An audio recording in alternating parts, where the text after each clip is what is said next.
2025년 을사년은 원숭이띠에게 새로운 도전과 신중한 선택을 요구하는 시기가 될 수 있습니다. 을사년의 을목은 부드럽게 자라나는 성장의 기운을, 사화는 강한 추진력과 열정을 상징합니다.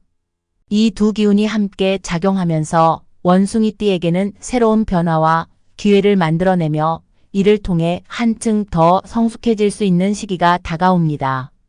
원숭이띠는 원래 지혜롭고 기민한 성향을 가지고 있으며 어떤 상황에서도 빠르게 적응하는 능력이 뛰어납니다. 하지만 이번 상반기에는 지나친 욕심보다는 조화와 절제를 유지하는 것이 중요합니다. 2025년 상반기에는 겁살이라는 신살이 원숭이띠에게 작용하기 때문입니다. 1. 원숭이띠와 겁살의 기운. 2025년 상반기 원숭이띠에게는 겁살이라는 신살이 작용하게 됩니다. 겁살은 사주 명리학에서 불안과 두려움, 그리고 예상치 못한 장애를 상징하는 기운입니다. 마치 고요한 물결에 돌이 던져지는 것처럼 겁살이 들어올 때는 외부에서 오는 방해 요소나 불안정한 상황이 발생할 수 있습니다. 겁살의 기운 속에서 원숭이띠는 순간적으로 자신감을 잃거나 예상치 못한 변화로 인해 혼란을 느낄 수 있습니다. 이 시기에는 지나치게 충동적인 선택보다는 신중하고 차분하게 상황을 바라보는 것이 필요합니다. 겁살의 기운을 지혜롭게 넘기면 오히려 자신을 돌아보며 한층 더 성숙해질 수 있는 계기가 될 것입니다. 2. 겁살이 주는 교훈과 주의점. 겁살의 기운 속에서는 외부의 변동에 민감해지기 쉽고 불안감이나 두려움이 커질 수 있습니다. 원숭이띠는 평소 기민하고 유연한 성격을 가지고 있지만 이번 상반기에는 감정적인 동요를 줄이고 내면의 평정을 유지하는 것이 중요합니다. 마치 나무에 조용히 매달린 원숭이처럼 주변 상황을 살피며 때로는 가만히 지켜보는 자세가 필요합니다. 겁살이 작용하는 시기에는 새로운 도전보다는 현재의 상황을 안정적으로 유지하고 서두르지 않고 신중하게 판단하는 것이 좋습니다. 이 시기에는 사람들과의 관계에서 갈등을 피하고 필요 이상의 충돌을 자제하는 것이 중요합니다. 겁살의 기운을 긍정적으로 활용하기 위해서는 마음을 차분히 가라앉히고 작은 일에 흔들리지 않는 태도가 필요합니다. 3. 원숭이띠에게 필요한 행운의 보석 흑요석. 2025년 상반기 원숭이띠에게 행운과 보호의 에너지를 줄 보석은 흑요석입니다. 흑요석은 고대부터 보호와 정화의 상징으로 여겨져 왔으며 특히 부정적인 에너지를 차단하고 내면의 불안을 정화하는 데 도움이 되는 보석입니다. 원숭이띠가 겁살의 기운 속에서 내면의 안정감을 찾고 외부의 방해 요소로부터 자신을 보호하는 데 흑요석은 큰 역할을 할 것입니다.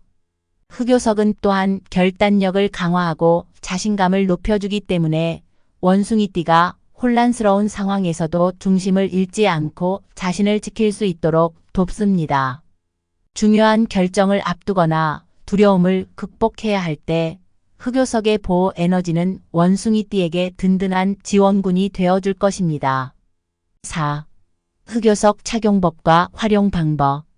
흑요석은 팔찌나 반지 형태로 착용하는 것이 좋습니다. 손목이나 손가락에 착용하면 항상 보호의 에너지를 유지할 수 있으며 어려운 상황에서도 평정을 유지하고 집중력을 높이는 데 도움이 됩니다. 특히 불안감이 커질 때 흑요석을 손에 쥐고 깊이 호흡하면서 마음을 가라앉히면 내면의 안정을 찾는 데 큰 도움이 됩니다. 또한 흑요석을 가까이 두고 명상하거나 조용한 시간을 가지면서 마음을 차분히 정리하는 것도 좋은 활용법입니다. 흑요석의 에너지가 감정을 부드럽게 다스리며 내면의 평온을 유지하는 데 도움을 줍니다. 이 보석을 가까이 두고 시간을 보내면 겁살의 기운 속에서도 중심을 잡고 나아갈 수 있는 힘을 얻게 될 것입니다. 5. 평정을 유지하며 신중하게 상황을 지켜보기. 2025년 상반기 원숭이띠는 겁살의 기운 속에서 외부의 방해와 불안 요소에 휘둘리지 않고 자신의 중심을 유지하며 차분하게 상황을 지켜보는 자세가 필요합니다. 이번 상반기에는 새로운 변화보다는 현재의 상황을 안정적으로 유지하는 데 초점을 맞추고 여유를 가지고 신중하게 나아가는 것이 좋습니다. 원숭이띠는 원래 활발하고 적극적인 성향이 있지만 이번 상반기에는 속도보다는 차분함과 유연함이 필요합니다. 흑요석의 보 에너지를 가까이 두고 마음을 다스리며 외부의 시련 속에서도 자신의 중심을 잃지 않는 태도가 중요합니다. 겁살의 불안정한 기운을 잘 넘기고 나면 이후의 시간에는 더 큰 성취와 만족을 얻을 가능성이 큽니다. 결국 2025년 상반기는 원숭이띠가 겁살의 기운을 통해 내면의 성장을 경험하고 신중한 판단을 통해 성숙해질 수 있는 중요한 시기입니다. 흑요석의 힘을 빌려 자신을 보호하고 내면의 평정을 유지하며 앞으로 나아갈 준비를 한다면 하반기에는 더 큰 성과와 안정감을 누릴 수 있을 것입니다. 끝까지 시청해 주셔서 감사합니다. 댓글에 생년월일과 궁금한 점을 남겨주시면 마음속에 맺힌 고민이 있으시다면 부담 없이 이야기해 주세요. 함께 풀어가는 시간이 되었으면 좋겠어요.